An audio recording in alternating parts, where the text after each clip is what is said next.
오늘 복음서 말씀을 통하여서 임마누엘로 오신 예수님이라는 제목을 가지고 말씀을 함께 나누도록 하겠습니다. 하나님 아버지와 우리 구주 예수 그리스도부터 오는 은혜와 평강이 여러분들과 함께 하시길 바랍니다. 이번 주 말씀을 제가 준비하면서 참 부끄러운 제 자신을 발견하는 그런 시간이 되었습니다. 세례 요한이 그리스도에 대해서 알고 있었다고 여겼던 것처럼 저도 예수님에 대해서 어느 정도 알고 있었다, 그렇게 제 자신을 생각하고 있었습니다. 그런데 지난주 말씀을 통하여서 세례 요한이 생각했던 예수를 저도 똑같은 시각으로 바라보고 있음을 발견하게 되었습니다. 세례 요한이 바리새인과 사두개인을 향해서 독사의 자식들아 외쳤던 것처럼 저도 독사의 자식들아 외치지는 못했지만 사람의 입맛에 맞는 예수를 만들어내어서 자신의 욕심을 채우고자 하는 그런 목회자들을 바라보면서 비난하고 비판을 했던 사람이 바로 저였습니다.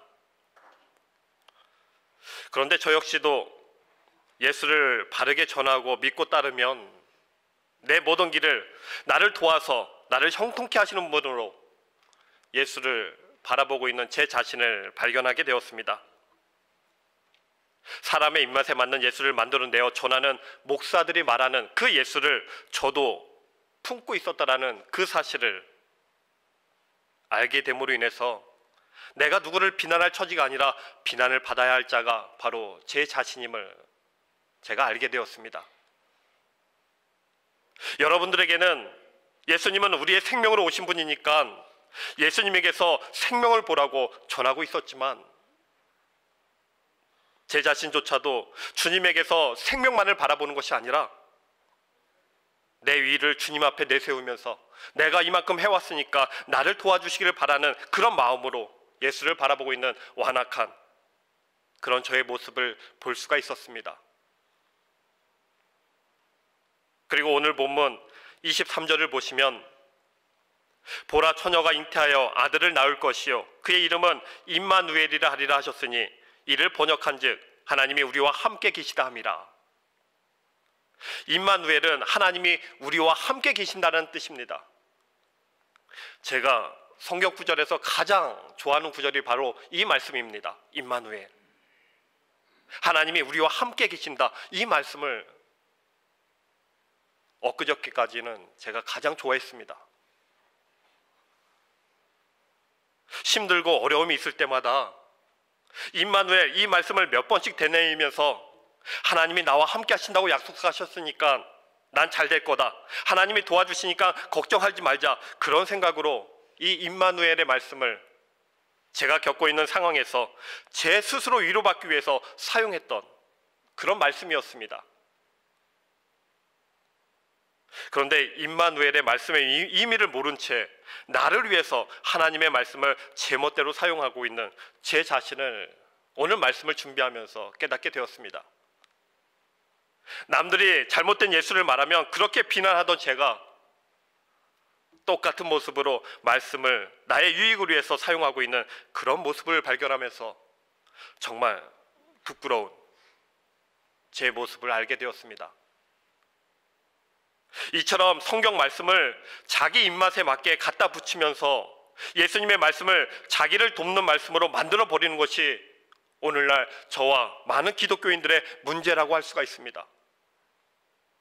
그래서 오늘날 교회가 교회다워질 수 있는 그러한 길은 성경을 바르게 보고 바르게 해석해서 선포하지 않으면 교회는 희망이 없습니다.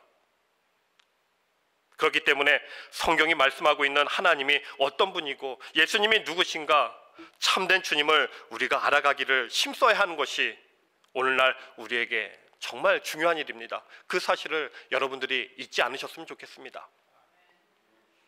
임마누엘, 하나님이 함께 하신다는 이 말씀을 예수님이 우리와 함께 하심으로 우리를 구원의 길로 인도해 주시고 또한 우리의 인생의 앞길을 도와주시는 말씀으로 우리는 생각을 하고 있습니다. 그런데 오늘 말씀을 통하여서 예수님이 우리에게 어떤 분으로 오셨는지, 이 임마누엘의 의미가 무엇인지 바르게 알아가는 그런 시간이 되셨으면 좋겠습니다. 예수님은 하나님이십니다.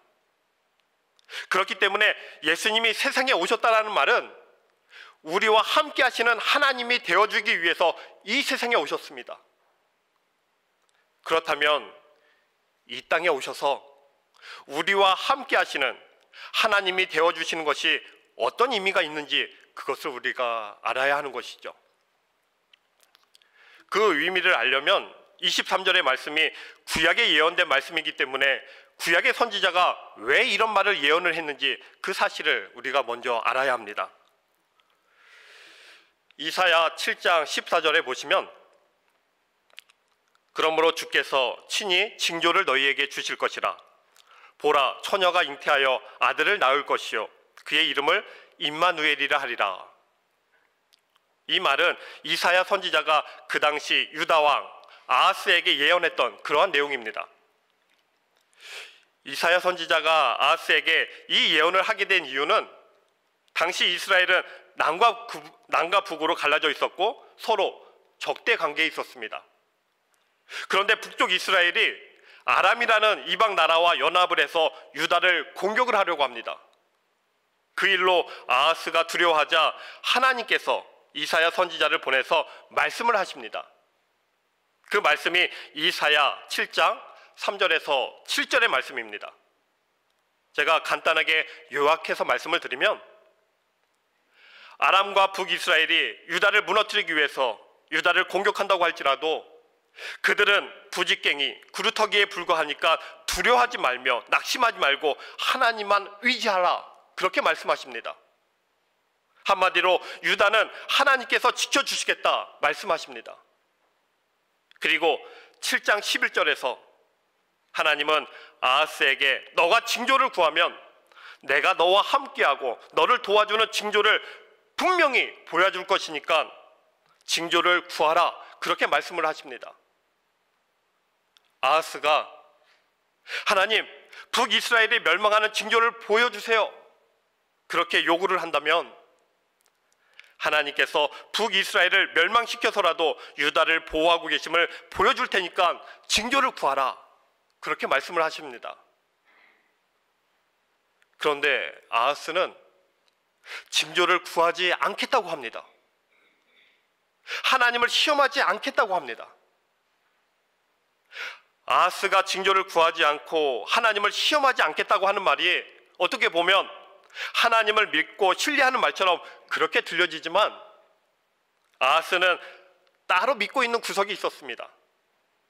하나님이 이스라엘을 지켜주시겠다 그렇게 말씀을 하셨는데 아하스는 이미 유다를 돕는 자를 자신이 정해두었습니다. 그 당시 최고의 강대국은 아수르였습니다. 아하스는 아수르에게 돈을 갖다 바치면서 아수르와 연합해서 아람과 북이스라엘을 공격하려는 그런 계획을 세워놓고 있었습니다. 그 당시 최고의 강대국 아수르와 연합해서 북이스라엘과 아람 나라를 공격하려는 그런 계획을 세워놓았기 때문에 하나님께서 도와주시지 않는다 할지라도 아수르와 함께하면 북이스라엘과 아람 나라는 충분히 이길 수 있다는 것이 바로 아하스의 생각이었습니다. 그렇기 때문에 아하스는 하나님의 도우심이 필요가 없었던 것이죠. 그래서 하나님께 징조를 구할 필요가 없었던 것이 당시 아하스의 마음이었습니다. 그런 아하스에게 이사야 선지자가 하나님의 징조를 예언하는데 그것이 바로 처녀가 잉태해서 아들을 낳을 것인데 그의 이름을 임마누엘이라고 하라는 그 징조의 말씀을 하십니다. 아하스가 징조를 구하지 않으니까 하나님께서 직접 임마누엘이라는 징조를 말씀을 하십니다. 아하스는 하나님의 도우심이 없어도 아수르와 함께 연합해서 북이스라엘과 아람 나라를 물리칠 수 있다는 그런 자신감이 있었습니다.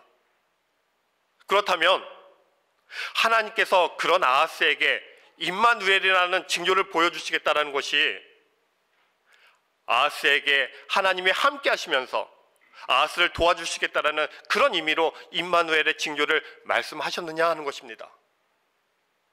아하스를 도와주시기 위해서 아하스와 함께 해주시기 위해서 임마누엘이라는 징조를 말씀하셨느냐라는 것이죠. 아니죠. 그러실 하나님이 절대 아닙니다. 이사야 7장 8절에서 9절을 보시면 대저 아람의 머리는 다메섹이요 다메섹의 머리는 르신이며 65년 내에 에브라임이 패망하여 다시는 나라를 이루지 못할 것이며 에브라임의 머리는 사마리아요 사마리아의 머리는 르말리아의 아들이니라. 만일 너희가 굳게 믿지 아니하면 너희는 굳게 서지 못하리라 하시니라. 하나님이 아하스에게 경고의 말씀을 하십니다.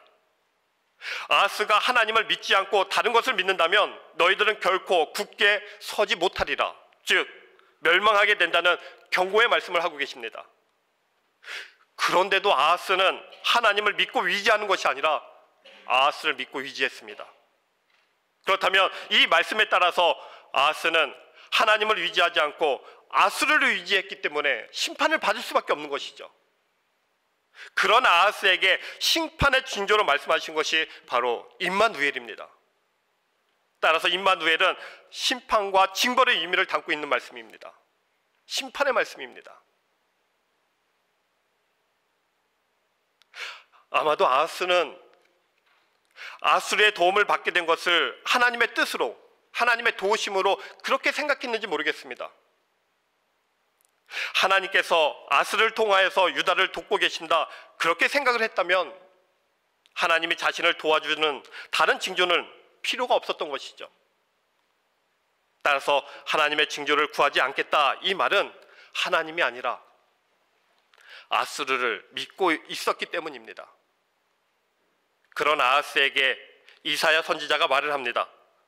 7장 13절을 보시면 이사야가 이르되 다윗의 집이여 원하건대 들을지어다. 너희가 사람을 괴롭히고서 그것을 작은 일로 여겨 또 나의 하나님을 괴롭히려 하느냐. 이사야가 나의 하나님이라고 말하고 있습니다. 나의 하나님. 이사야가 말하는 나의 하나님이라는 의미는 너의 하나님과 나의 하나님은 다르다, 그런 의미를 담고 있는 말입니다. 즉 나의 하나님하고 너의 하나님은 다르다라는 말입니다. 그래서 이사야가 나의 하나님 이런 말을 하는 것은 이사야가 알고 있는 하나님은 아하스가 알고 있는 하나님과 다르다, 그런 뜻으로 나의 하나님이라고 말하고 있습니다. 아하스가 하나님을 잘못 알고 있다라는 말입니다. 아하스는 유다 가문입니다. 하나님의 약속이 주어진 가문이 바로 유다 가문이죠. 그런데 그런 유다 가문이 전혀 다른 하나님을 하나님으로 알고 있습니다. 하나님의 약속을 받은 가문이 하나님을 제대로 알지를 못하고 있습니다. 그러면 하나님께서 어떻게 하시겠습니까? 그 유다에게 참된 하나님을 증거하는 일을 하실 수밖에 없는 것이죠. 따라서 하나님이 유다를 징계하시고 심판하신다면 그 모든 것은 하나님을 잘못 알고 있는 유다를 벌 주시기 위한 그런 차원이 아니라 참된 하나님이 어떤 하나님인지 가르치시고 알려주시기 위한 사랑과 긍휼의 의미에서 심판이고 징벌입니다. 그런 심판과 징벌로 인해서 하나님이 어떤 분인지를 깨닫게 되고 그 심판과 징벌로 인해서 참된 하나님을 알게 하시는 그 하나님을 사랑과 긍휼의 하나님으로 바라보게 되는 그 사람, 바로 그 사람이 하나님을 제대로 알게 된 하나님의 참된 백성입니다. 임마누엘이 바로 그런 의미를 담고 있습니다.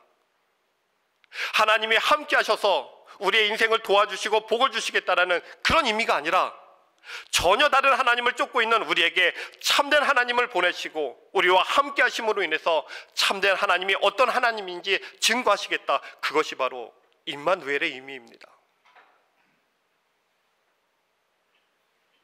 그 임마누엘의 하나님으로 오신 분이 바로 예수님이십니다. 이 예수라는 이름의 뜻은 그가 자기 백성을 그들의 죄에서 구원할 자라, 그런 의미가 있습니다. 그가 자기 백성을 그들의 죄에서 구원할 자다. 자기 백성이라는 말이 나오죠. 예수님에게는 예수님의 백성이 따로 있습니다. 이사야 선지자가 나의 하나님이라고 구별했던 것처럼 예수님은 세상 사람을 자기 백성과 백성이 아닌 자로 갈라버리시고 계십니다. 따라서 예수님께서 이 땅에 오심은 자기 백성에게는 구원이 되지만 하나님의 백성이 아닌 자에게는 심판이 될 수밖에 없는 것입니다. 따라서 예수님이 이 세상에 오셨다는 것은 하나님이 오셨다는 뜻이고, 그렇다면 세상은 예수님을 보게 됨으로 인해서 하나님이 어떤 분인지를 알 수가 있는 것입니다. 그런데도 여전히 자기가 생각하는 예수님을 고집하고 있다면, 자기가 생각하고 있는 하나님을 고집하고 있다면 그것은 예수님의 백성이 아닌 자들입니다. 예수님께서 말씀하신 자기 백성은 예수님이 참된 하나님이라는 것을 알고 내가 알고 있던 하나님을 벗어버리고 던져버리고 우리를 죄에서 구원하기 위해서 오신 그 예수님을 나의 하나님으로 바라보며 영접한 그들이 바로 예수님의 자기 백성입니다. 예수님은 자기 백성을 죄에서 구원할 자로 오셔서 하고 계시는 일이 자신을 낮추시고 십자가에서 피 흘려 죽으시는 것이 바로 예수님께서 하신 일입니다. 또 세상에서 머리 둘 곳 없는 그런 삶의 길을 주님은 가셨습니다. 하나님이십니다. 예수님은 이 땅에서 자기 영광을 위해서, 이 땅의 왕이 되기 위해서 살아가지를 않으신 분입니다. 자신을 버리면서까지 하나님 말씀에 순종하심으로 하나님의 뜻이 이루어지는 그 길만을 향해 가셨습니다. 그분이 이 땅에 오신, 우리에게 오신 임마누엘로 오신 하나님이십니다. 그런데 우리가 예수님께 나올 때 이 땅에서 나의 욕망을 이루기 위한 목적으로, 내가 높아지기 위해서, 내 인생이 잘 되기 위해서 그런 목적을 가지고 예수님 앞에 나온다면 그분은 다른 하나님, 임마누엘의 하나님이 아니라 자신이 만들어 놓은 하나님을 여전히 섬기고 있는 것이죠. 하나님은 우리를 하늘나라로, 영원한 그 나라로 인도하시기 위해서 일하고 계십니다. 그런데 우리가 생각하는 하나님은 이 세상에서 나의 인생을 굳건하게 하기 위해서 복을 주시고 도와주시는 하나님으로, 그런 분으로 내 속에 하나님을 품고 있다면, 분명히 말씀드리지만 그분은 성경이 증거하고 있는 하나님이 아닙니다. 마귀가 우리 속에 심어놓은 가짜 하나님입니다. 오늘날 기독교인들은 하나님을 죄에서 구원해 주셔서 천국으로 인도해 가시고 또 이 땅에서 나의 삶도 근심이 걱정 없는 그런 삶으로 내 인생을 도와주는 그런 하나님으로 많이들 바라보고 있습니다. 그런데 여러분, 한번 생각해 보시기 바랍니다. 세상에서 하는 일마다 잘 되고 먹고 살 걱정이 없으면 하나님을 믿겠습니까? 안 믿겠습니까? 안 믿죠. 지금도 하나님을 안 믿는데 돈이 많고 걱정하는 삶이 걱정이 없는 그런 삶이 한번 되어보시기 바랍니다. 하나님을 믿는 것 귀찮을 수밖에 없습니다. 안 믿습니다. 혹여나 자신이 누리고 있는 행복이 깨질까 봐 교회 예배에 참석하면서 하나님을 믿는 척 할지는 모르겠지만 이미 믿고 있는 것이 있기 때문에 주님이 가신 길과는 전혀 상관이 없는 삶을 살아갈 수밖에 없습니다. 그것이 우리의 모습일 수밖에 없는데, 하나님께서 이 땅에서 우리를 잘되게 하는 길로, 우리의 욕망을 이루는 길로 우리를 인도하시겠냐 하는 것입니다. 그런 하나님 존재하지를 않습니다. 그래서 하나님은 우리로 하여금 하늘의 것을 사모하게 하시고 주님께만 우리의 마음을 두게 하시기 위해서 때로는 우리의 인생을 치시기도 하십니다. 세상을 향한 우리의 끈과 욕망을 잘라내고 무너뜨려 버리시기 위해서 우리를 고난의 자리로 인도해 가시기도 합니다. 우리가 믿고 의지하는 것을 잘라내버리시는 그런 실패를 경험하게 하셔서 이 세상의 것이 아니라 죄에서 구원하신 하나님을 믿고 의지하는 그런 방식으로 우리와 하나님은 함께하고 계십니다. 그것이 진짜 임마누엘의 하나님이십니다. 우리가 하나님의 백성이라고 해서 처음부터 하나님을 바르게 알고 있었던 것은 절대로 아닙니다. 우리들도 세상과 똑같이 나를 위한 그런 신을 생각하고 나를 위한 신을 바라보며 살아왔습니다. 그런데 성령이 오셔서 십자가에서 피 흘려 죽으신 주를 보게 하시고 예수님이 우리를 죄에서 구원하신 그분이 우리의 참 하나님이심을 깨닫게 해주셨습니다. 그래서 전에는 어려움을 당하게 되면 내가 하나님을 열심히 믿고 있는데 왜 나에게 이런 일을 겪게 하십니까? 이해하지를 못했는데 십자가에서 피 흘리신 그 예수님을 만나고 나서는 내가 바로 죄로 인해서 심판을 받고 죽어야 할 존재임을 알게 된 것이죠. 그것을 알았기 때문에 내가 어려움을 겪고 고통을 겪는 모든 일들도 나에게 당연한 일로 받아들이게 되어진 것입니다. 그런 고백으로 주님 앞에 나오는 자들이 되었습니다. 때로는 내가 고통과 어려움의 길을 간다고 할지라도 그 역시도 하나님이 내 마음을 붙들어서 하늘의 생명을 바라보게 하기 위한 하나님의 사랑과 은혜임을 우리는 고백하게 되었습니다. 이런 고백은 성령이 함께 하심이 아니고서는 절대로 고백할 수가 없는 그러한 고백입니다. 예수님은 자기 백성에게는 성령이 임해 있기 때문에 세상이 이해할 수 없는 그 하나님을 참된 하나님으로 고백할 수가 있는 것입니다. 그리고 세상이 이해할 수 없는 그런 길도 주님이 가신 길이라는 것 때문에 그 길을 가기를 소원하게 되어진 것이죠. 그런 자가 바로 임마누엘 하나님께서 함께하고 계시는 자의 모습입니다. 그것이 바로 저와 여러분들의 모습이 되어야 하는 것입니다. 저와 여러분들이 예수님의 자기 백성에 해당되는 자들이라면 우리는 하나님이 함께 하심으로 참된 하나님을 알게 되었고 죄에서 구원받음으로 죽은 자가 아니라 산 자가 되었습니다. 이 은혜가 정말 귀한 하나님의 은혜임을 복임을 진심으로 믿고 있다면 내가 죽음에서 살아났다라는 것만으로도 하나님께 만족하면서 하나님께 감사할 수 있는 그 삶을 우리는 충분히 살아갈 수 있어야 합니다. 만약에 구원받았다라는 것만으로도 만족이 안 되어진다면 그것은 여전히 내 속에 세상을 향한 욕망이 이 세상의 것을 유지하고 싶은 그런 마음이 내 안에 아직 살아있기 때문에 그렇습니다.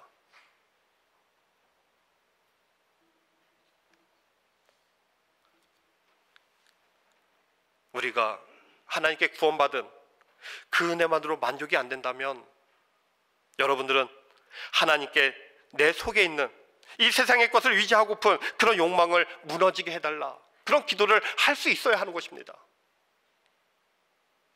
하나님께 내 욕망을 무너지게 해달라 기도하면 하나님은 진짜로 우리의 욕망을 꺾기 위해서 우리를 실패와 고통의 길로 인도해 가십니다. 그런데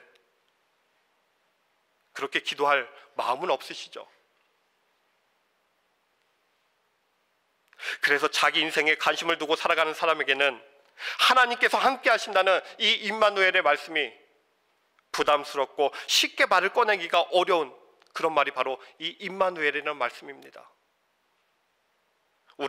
우리와 함께 하시면서 우리를 실패와 고통이 있는 길로 이끌어 가시면서 참된 하나님을 알게 하시는 분이 바로 임마누엘의 하나님이시기 때문에 그렇습니다. 그런데 내 욕망을 꺾으시고 나를 죄에서 구원하신 참된 하나님만 바라보는 자로 만드시려고 우리를 삶의 실패와 죽음으로도 몰아가시는 그런 하나님의 일까지도 찬송하고 감사할 수 있는 것이 진정한 예수님의 자기 백성입니다. 예수님은 자기 백성에게 참 하나님을 증거하기 위해서 임마누엘의 하나님으로 우리에게 오셨습니다. 나를 위한 예수가 아니라 내 죄를 위해서 십자가에서 죽으신 예수님을 진심으로 만날 수 있는 여러분들이 되어지길 간절히 소망합니다.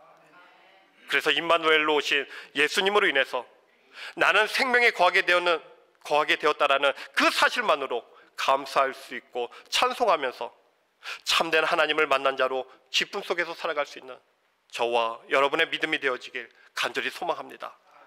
모든 지각에 뛰어난 평강의 하나님이 예수 그리스도 안에서 우리의 생각과 마음을 지켜주실 것입니다. 아멘.